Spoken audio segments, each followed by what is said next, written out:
السلام علیکم، welcome on ہم کہانیاں۔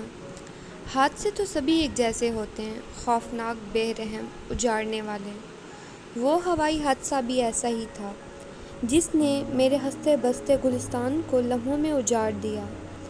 عید پر اپنے بچوں کو سب سے الگ، سب سے خاص چیزیں پہنانے کے لیے میں اور آمنہ کئی مارکیٹیں چھان مارتے تھے۔ یہ تو کبھی سوچا ہی نہ تھا ان سب کی میتوں کو ڈھونڈنے اور ان سب کو ایک جگہ دفنانے کے لیے میں ایسے مارا پھروں گا۔ ایسے حادثوں میں پورے جسم تو نہیں ملتے، لیکن کسی کا ہاتھ، کسی کا پاؤں، کسی کے بال کچھ تو نشانی کے طور پر مل جائے، جسے دفنا کر میں اپنے دل کو سمجھا سکوں کہ یہاں میرے دل کے ٹکڑے دفن ہیں۔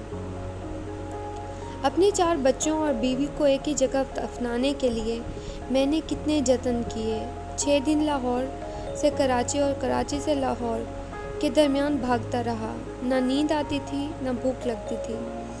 ایسے لگتا تھا میری نیند اور بھوک سب وہ اپنے ساتھ لے گئے ہیں۔ کتنے دن میں سے آمنہ مجھے کراچی جا کر عید کرنے کے لیے کہہ رہی تھی۔ میں نے اسے سرپرائز دینے کے لیے ٹکٹ خرید لیے اور اسے بتایا۔ وہ ایک دم بہت ایکسائٹڈ ہو گئی، کراچی جانے کے لیے اپنی تیاریاں کرنے لگی۔ ساتھ ہی اس نے اپنی پیکنگ شروع کر دی۔ میرا ارادہ تھا کہ میں عید سے 15 دن پہلے اسے بچوں سمیت کراچی بھیج دوں اور خود عید کے دن اس کے پاس چلا جاؤں گا۔ اگلے 2 دن میں ان سب کی عید کی شاپنگ بھی کر لی۔ میں نے اسے ایک گولڈ کا بریسلیٹ گفٹ کیا جو اس نے فوراً پہن بھی لیا۔ پھر وہ دن آیا جب میں ان سب کو ایئرپورٹ چھوڑنے آیا۔ کاش مجھے پتا ہوتا کہ میں انہیں آخری مرتبہ دیکھ رہا ہوں۔ 2 گھنٹے بعد مجھے آمنہ کے بھائی کا فون آیا کہ طیارہ حادثے کا شکار ہو گیا ہے۔ میں نے اگلی فلائٹ میں سیٹ بک کروائی اور کراچی جا پہنچا۔ حادثے کی جگہ تو جیسے کوئی قیامت برپا تھی۔ 150 مسافروں کی جلی کٹی پھٹی لاشیں گھروں اور طیاروں کے ملبے کے نیچے سے نکالنے کی کوشش کی جا رہی تھی۔ مسافروں کے ورثاء ان کی میتیں لینے کو بیتاب تھے، اپنے پیاروں کا دیدار کرنے اور انہیں آخری آرامگاہ تک پہنچانے کے لیے بے چین تھے۔ میں بھی ان میں شامل تھا۔ آمنہ کی میت کو میں نے اس بریسلیٹ سے پہچانا جو اس کے بازو میں تھا۔ ایک بیٹی کو اس کی گھڑی اور دوسری بیٹی کو اس کے جوتے سے پہچانا۔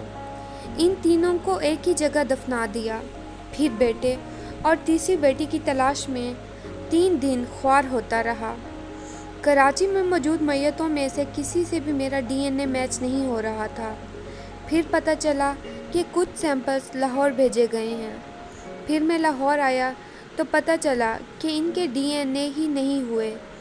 نہ جانے کس کی منت سماجت کر کے درخواست کی تو ان کے سیمپل کے جلد DNA ہوئے اور پھر مجھے بیٹے اور بیٹی کی میت مل گئی۔ میں وہ لے کر کراچی گیا اور دونوں بچوں کو بیوی اور دونوں بچیوں کے ساتھ ہی دفنا دیا۔ اب وہ پانچوں اس شہر خاموشاں میں اکٹھے ہیں اور میں یہاں اکیلا۔